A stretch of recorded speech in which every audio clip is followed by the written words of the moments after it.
What's going on, guys? Andrew Piluk Sports here, and I'm back with another video. And today is going to be another hockey topic, and I'm going to be talking about the Edmonton Oilers today and why I think their time to win is now and why they need to take a giant step this year into being one of the best teams in the NHL.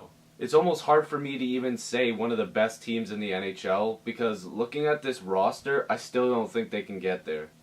Let's look at their offseason big move that they made, trading Taylor Hall for Adam Larsson. This deal, again, I'm pretty sure I talked about it. I don't like the deal. You just don't trade Taylor Hall for Adam Larsson. Now let me get into this a little bit. This offseason, the Oilers were talking about trading for a defenseman, and the talks were heating up as the draft got closer, and even at the draft, and a bit after the draft, the talks were intensifying and names were being thrown around, Draisaitl, the pick, Taylor Hall, and I didn't know what to think. So, I heard rumors of Shattenkirk, I heard rumors of Subban, and then the Larsson deal happened, and I'm going, where did that come from? Now, don't get me wrong, Larsson is a good young defenseman, and time will tell if he's going to be any good in the next couple of years. He already is good, but Taylor Hall good is another question. The trade I think they should have made was dealing their number 4 pick and maybe Nugent Hopkins or Eberle. I still personally think they should have went after Shattenkirk or Subban. I know that the deals for both of them were intensifying and some of the deals were a bit ridiculous. But the thing is, if you're going to trade for a defenseman like that, if you're giving up Taylor Hall, there's not much else you have to put with Taylor Hall to get that good defenseman. I think they could have made it work with Shattenkirk or Subban, but again, that's beyond me. The other big move they made was signing Milan Lucic to a big 7-year deal. The deal is worth $42 million for 7 years. Yes, you could say he replaced Taylor Hall, but I don't really agree with trading Hall again in the first place, but adding Lucic is still a good thing. And who can forget, at the NHL draft, at pick number 4, they got Jesse Puljujarvi. Could be the steal of the draft. And I also predicted that, just so you know. I still wanted them to trade that pick before they made the selection, but I guess it looks pretty good for them right now, so whatever. There's a couple things I expect to change before season starts. I think they're going to move Nail Yakupov for maybe, I don't know, a pick or a low-end defenseman, or just getting a defenseman outright by trading picks and younger prospects in their farm system.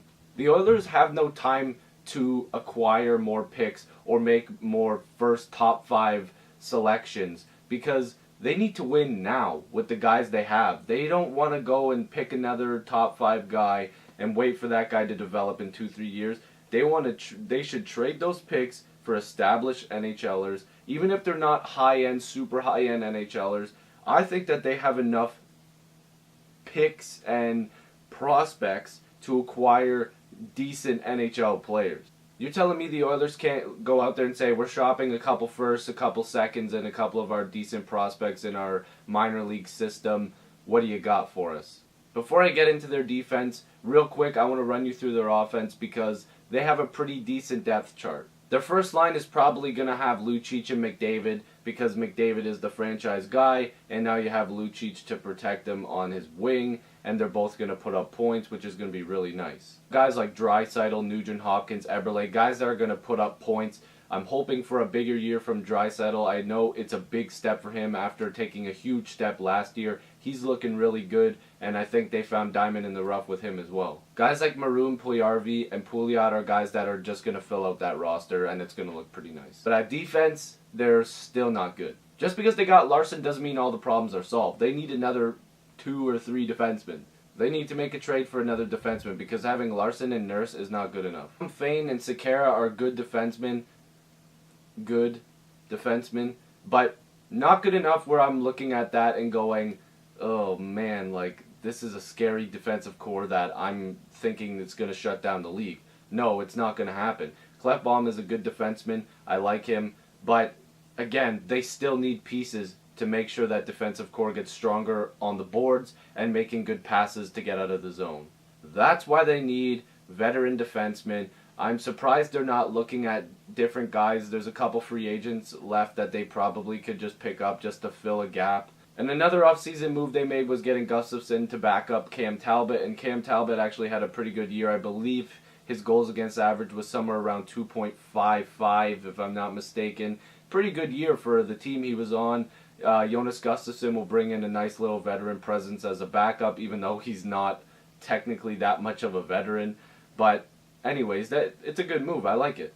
I want to do a preview for all of the NHL teams going into next season, but I'm just not sure what's going to be changed from now until then. But for every one that I do, I'm going to give a couple predictions, and I'm going to give some things that needs to be done before the season starts. First, like I said, they need to make a trade for a defenseman, preferably a veteran defenseman, a good one at that, because they do have the prospects and the picks to acquire somebody like that, because they do not need to waste their time making more high picks and going into next season. They don't need all those picks. They need veteran players to fill gaps on their roster. Like any other hockey fan who watches hockey a lot, obviously McDavid's going to have a big year. I'm predicting a big year for him. And I'm also predicting a big year for Eberle and Draisaitl. They need to have big years. Looking for Nurse to step up and be better, Clefbaum, and Larsson to step up, because they need all three of those guys to really make a difference on their defensive core. Hopefully somebody else can fill out that roster, like I said. They need to get production from all four lines, and with the depth that they have in adding Puljujarvi and having guys like Maroon and Cassian, even though they aren't huge name NHLers, and Puljujarvi can't be because it's his first year, one day maybe he will be, I think that they need to have depth scoring, and if they do that, it's going to help. Next, they need solid goaltending. Talbot needs to be good, and Gustafsson needs to be a decent backup for them to steal a couple games. I think the Oilers will be knocking on the door of the playoffs next year. I don't think that they're going to make it, but I think that for them to take that next step, they need to show their fans that they're ready to go to the next level. And will they have a new captain next year? I think Connor McDavid's going to be the next captain of the Edmonton Oilers, which I think everybody else is predicting at this point. So that's going to do it for this video. Hopefully I didn't offend any Oilers fans there. I'm pretty sure I kept it pretty cool. Anyways, I'll see you guys in the next video. Peace.